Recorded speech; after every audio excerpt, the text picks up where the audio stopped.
to get at the bit. So we'll send you over to Merchant Venturers and Clive Simpson. And I presume the lovely Lucille's there as well somewhere. She's in the other room.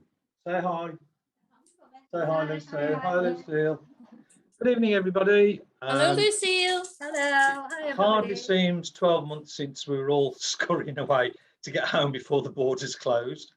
Hope everybody's well, both physically and mentally.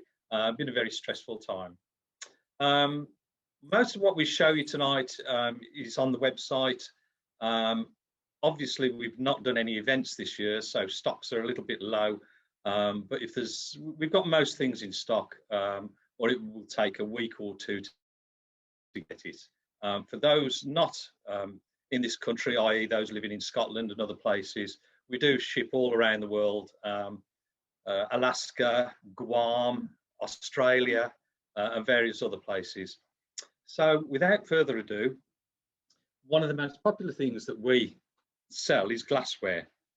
The glassware is made in the Czech Republic, and it's made to original styles. We do everything from Roman right up to Georgian. This rummer, 17th century, 3250. Don't get too hung up about dates on a lot of these things. For a start off with the rummer, most Dutch, can you see that? Most Dutch still life paintings will show glasses, and a lot of them have the rummers. But there is a theory that are they a popular glass of the 17th century, or were they in the artist's stock box? But what we do know is that they're right for the date when the artist was painting. So there you go, there's a rummer. Nice drinking glass. As I say, 17th century, we go right from Roman.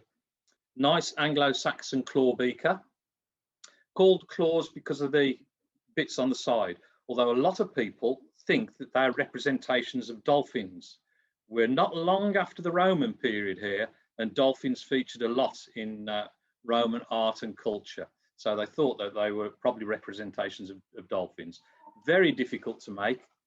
Never ceases to amaze me the skill of these craftsmen, although if you've been to the factories, which consist of a forge in a shed at the bottom of the garden, the waste is quite incredible, although at least you can put it back into the furnace.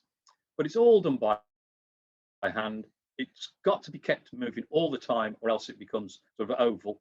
All of these claws are hollow, and they're all put on, as I say, by hand, and it's all, you know, quite symmetrical. It's absolutely fabulous, you know, when you see them actually doing that. So that's a claw beaker, Anglo-Saxon. A lot of what we sell is actually medical stuff. So you've got things like small jars for keeping medicines, perfumes, things like that in. Some of them come with a cork stopper, but of course, medieval times, stoppers weren't made of cork. Generally, you would have had some wood. They might have waxed, sealed them in, or had a piece of linen over the top, and then it's tied underneath, which is why it's got the rim around the top. So there you've got a little, God, is that much? A little 1550 of those are. Urinals, cupping glasses. If you read Rachel Tysow's book on medieval glass, a lot of fragments of glass that they find are from urinals, used to see the state of a person's health. The urine was, there was actually a colour chart which you would put up against that to see what colour the urine was, so you would know what it was. And sometimes it was even tasted. Even in the 1940s and 50s, urine was still tasted. It wasn't a cultural thing, but you could taste it for the sweetness, for diabetes and such diseases as that. The urinal is £12.50, absolute bargain for handcrafted glass. Don't drop that, Lucille. A cupping glass. These are as advertised by Gwyneth Paltrow, who came out of the one clinic looking as if she'd wrestled with an octopus, but she'd actually been for treatment. These were heated up and put over pustules to draw out the poison, or sometimes they were put over cups if you were bleeding somebody, not somebody who was bleeding somebody, but somebody who was being bled. Also very popular at the time are these, and they are lamps. Oil lamps were very popular during the medieval period. This one comes with a wrought iron stand. They were hung from the ceiling, the stand like that, or in some pictures they're actually carried in the hand like that, although I wouldn't recommend it, especially the way I keep tripping up things. Henry VIII's court had so much olive oil exported to it simply for use in lamps, because they were far more economical than tallow or wax candles were. So lamps, this comes in the stand as shown. You can also get it as a hanging one, or also we do one with a little glass handle on the side, so it can be held in the hand like that. But very nice. They give off a lot of light. You've got a dimmer switch here. By altering the wick higher or lower means you get higher or lower light. So they had dimmer switches then, it just worked differently. Another thing, so easy, but the actual original thought had to be there. Weather glasses. These were discovered around about 1640. And it works on air pressure. And the weather glass is filled up so that the hole at the bottom there is blocked. And then the air pressure inside remains at constant. So the water rises up and down the spout depending on what the air pressure is outside the barometer.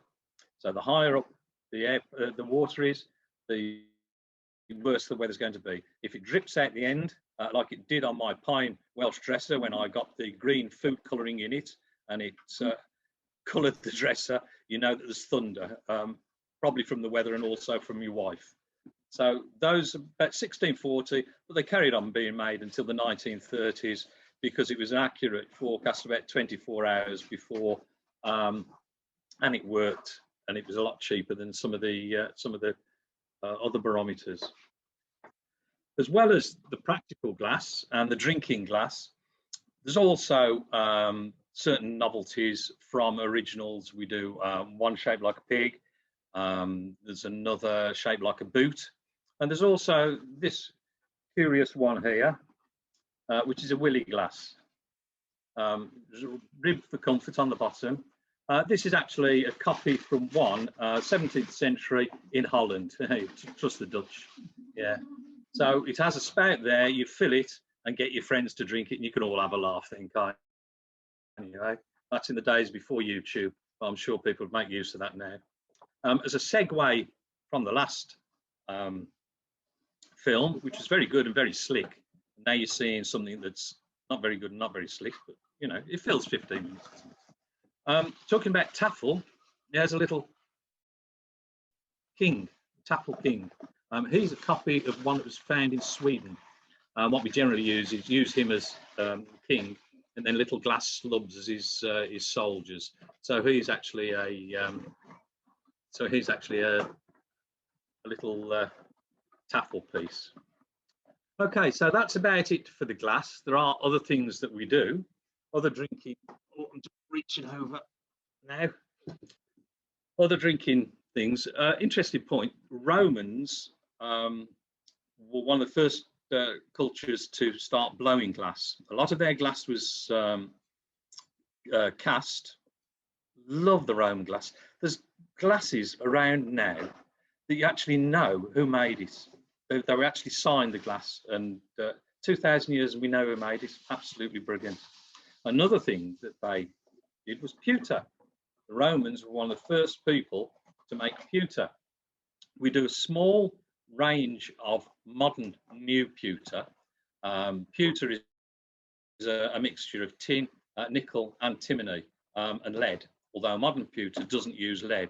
I'm not entirely sure how you can call it pewter if it hasn't lead in it, but never mind. It's modern pewter. This is a Tudor cup, Tudor tankard. Believe it or not, that one is half a pint. I always find that a lot of these measures can actually be deceiving, but that one is half a pint. This one, again, pewter. This one's featured in several films on telly, The Tudors, Game of Thrones, very others. Lovely piece, not cheap, but pewter isn't cheap. It's almost as expensive as silver at the moment.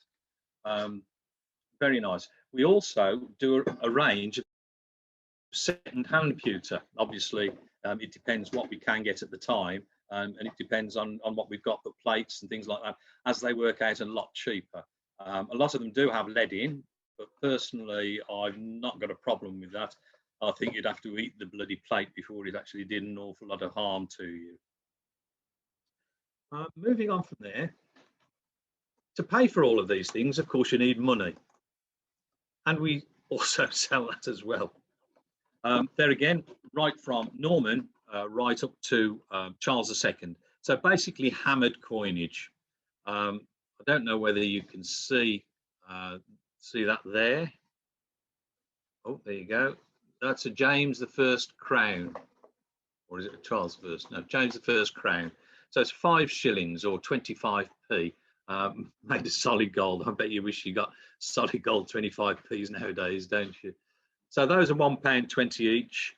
There you've got an Edward IV groat, a groat. Not made out of solid gold. Yeah, no, it's not made out of solid gold or solid silver, not for £1.20. The earliest coins we have at the moment are Knut, I believe. So we've not got anything earlier than that, although we can get some Viking coins. We also have this. I have a small bag full of these, and I don't know whether I'll be able to get any more again. They're Newark siege pieces, 17th century. 3x is 30. It was 30p. Made during the Civil War when they couldn't get the coinage, so they melted down silver and made their own coinage. I wish I'd got a bag full of real ones of these. I wouldn't be here now. I'd be on Torm talking to you from the Bahamas, and there'd be palm trees in the background. But anyway, so everything from Knut right up to Charles II, all hammered coinage. As well as those, for the little pirate in your life, we do pieces of 8. And a piece of 8 was 1/8 of a real. A lot of these, this one's a gold doubloon, Philippe of Spain. A lot of these were actually Spanish coinage. The Spaniards mined the gold and the silver in South America and brought them across to Spain. The Spaniards pillaged the ships and they took the money. The reason why it became pirate coinage was because it was pure gold and pure silver, whereas a lot of other coins were debased. They put other metals in with them, so there was got another pirate coin there. As well as the glassware, we do a lot of small ironware things. So for sewing, various things around the camp. There's lots of little knickknacks that you actually need to do things around the camp. So scissors, very good from about the 12th, 13th century onwards. They're hand forged. They look a bit crude, but they actually work very well. Although say look a bit crude, they actually look like what they did at the time. This piece of paper is telling me £10 a pair. We do them in two sizes. This is size 2, which is small, or you can get size A, which is the large. They also come with the larger handles as well. There again, 2 sizes. These are 12 and 15 pounds, and all hand forged, but fairly essential on a campsite. Finger knives or neck knives. I was saying earlier not to get too wound up about dates. The glass oil lamp, that was around. There are pictures of that from the 12th to the 16th century. This was around for several hundred of years as well. You can have it over your finger, you're working, you just flip it up to cut it, or you can wear it on a thong around the neck. So a finger knife or a neck knife. There again, hand forged, can sharpen up quite nicely. Make sure you don't stab yourself. While you're sewing, as well as the scissors, the snips. These handy, those are £9 each. S-hooks. I wasn't swearing. You hang your pots above the fire or hang your curtains at home on them. They come in different sizes, all hand forged again. How are we doing for time, Anne? Jill? We're Anyone? about out of time in actual fact, Clive. You've done Yeah. amazing there. Is there anyone still there?